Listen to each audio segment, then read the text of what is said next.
guys, it's Miss Jennifer from After School Program at North Pole Elementary School. And today we're going to be reading Chapters 2 and Chapters 3 of Louis Sachar's Sideways Stories from Wayside School, brought to you by HarperCollins Publishing. Now, if you haven't heard Chapter 1 or the introduction, you can look for those in my bio and find that link and listen or re-listen if you'd like. Chapter 2, Mrs. Jewls. Mrs. Jewls had a terribly nice face. She stood at the bottom of Wayside School and looked up. She was supposed to teach the class on the 30th story. The children on the 30th story were scared. They had never told anybody what had happened to Mrs. Gorf. They hadn't had a teacher for 3 days. They were afraid of what their new teacher would be like. They had heard she'd be a terribly nice teacher. They had never had a nice teacher. They were terribly afraid of nice teachers. Mrs. Jewls walked up the winding, creaking staircase to the 30th story.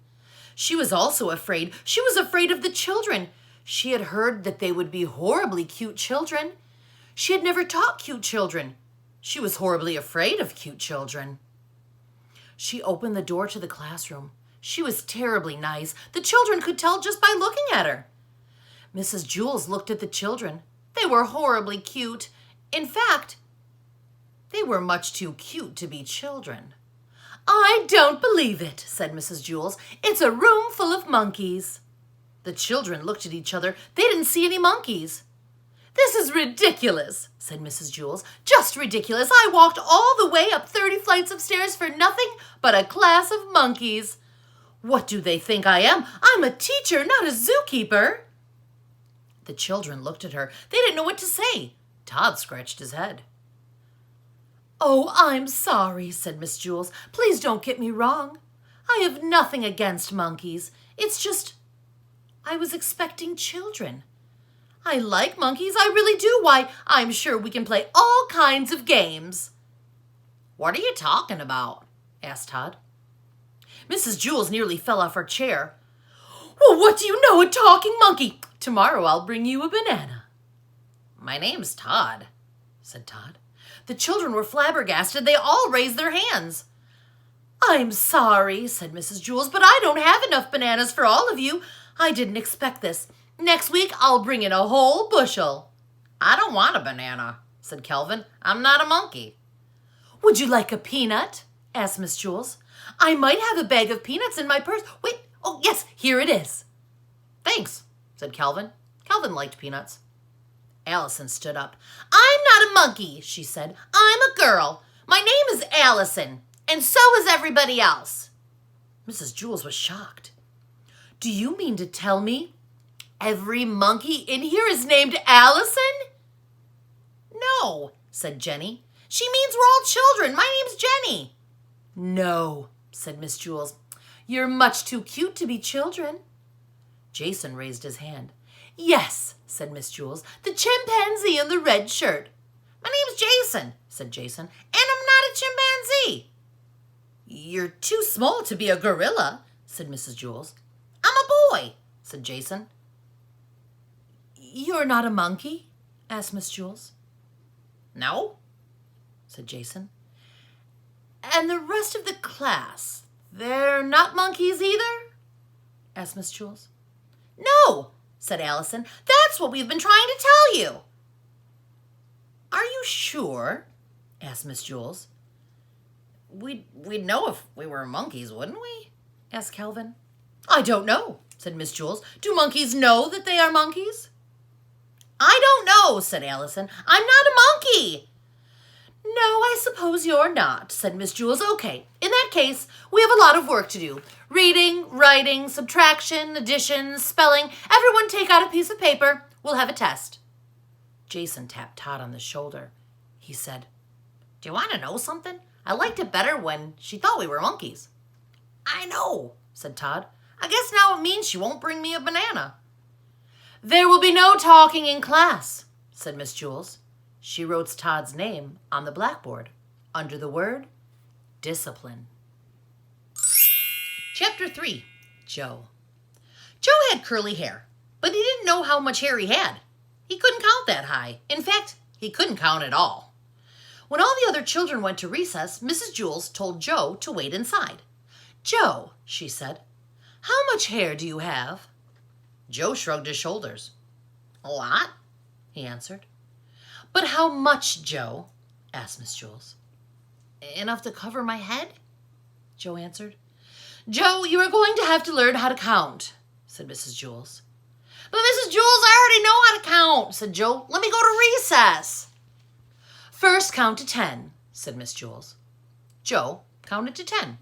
6, 8, 12, 1, 5, 2, 7, 11, 3, 10. No, Joe, that's wrong, said Miss Jewls. No, it isn't, said Joe. I counted until I got to 10.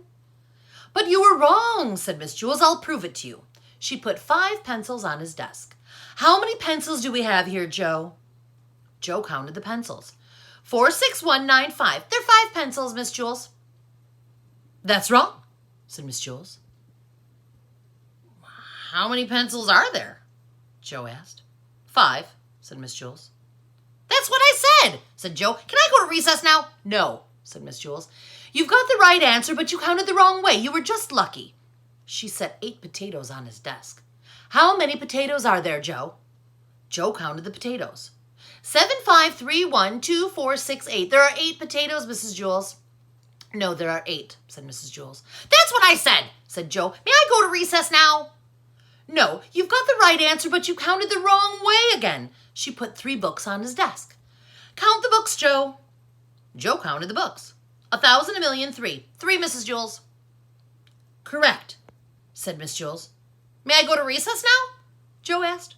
No, said Mrs. Jewls. May I have a potato? Asked Joe. No, listen to me. 1, 2, 3, 4, 5, 6, 7, 8, 9, 10, said Mrs. Jewls. Now you say it. 1, 2, 3, 4, 5, 6, 7, 8, 9, 10, said Joe. Very good, said Miss Jewls. She put 6 erasers on his desk. Now count the erasers, Joe, just the way I showed you. Joe counted the erasers. 1, 2, 3, 4, 5, 6, 7, 8, 9, 10. There are 10, Miss Jewls. No, said Miss Jewls. Didn't I count right? Asked Joe. Yes, you counted right, but you got the wrong answer, said Mrs. Jewls. Well, this doesn't make any sense, said Joe. When I count the wrong way, I get the right answer, and when I count right, I get the wrong answer. Mrs. Jewls hit her head against the wall 5 times. How many times did I hit my head up against the wall? She asked.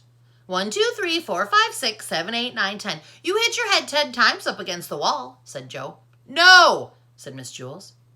4, 6, 1, 9, 5. You hit your head 5 times, said Joe. Mrs. Jewls shook her head no and said, Yes, that's correct. The bell rang and all the other children came back from recess. The fresh air had them very excited and they were laughing and shouting. Oh, darn, said Joe. Now I miss recess. Hey, Joe, where were you?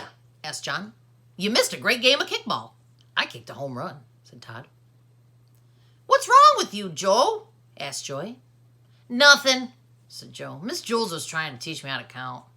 Joy laughed. You mean you don't know how to count? Counting's easy, said Mauricia.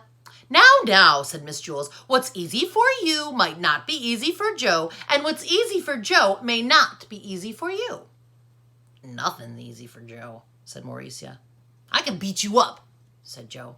Try it, said Mauricia. That will be enough of that, said Miss Jewls. She wrote Mauricia's name on the blackboard under the word discipline. Joe put his head on the desk between the 8 potatoes and the 6 erasers. Don't feel bad, Joe, said Mrs. Jewls. I just don't get it, said Joe. I'll never learn how to count. Sure you will, Joe, said Miss Jewls. One day it will come to you. You'll wake up in the morning and suddenly you'll be able to count. Joe asked, If all I have to do is wake up, what am I going to school for? School just speeds things up, said Mrs. Jewls. Without school, it might take another 70 years before you wake up and are able to count. By that time, I'll have no hair left on the top of my head, said Joe. Exactly, said Mrs. Jewls. That is why you go to school. When Joe woke up the next day, he knew how to count. He had 55,006 hairs on his head. They were all curly. Thanks for listening, guys. Next time, we'll read chapters 4, 5, and 6. Feel free to share this video with any of your friends who might like to enjoy a read aloud. Thanks.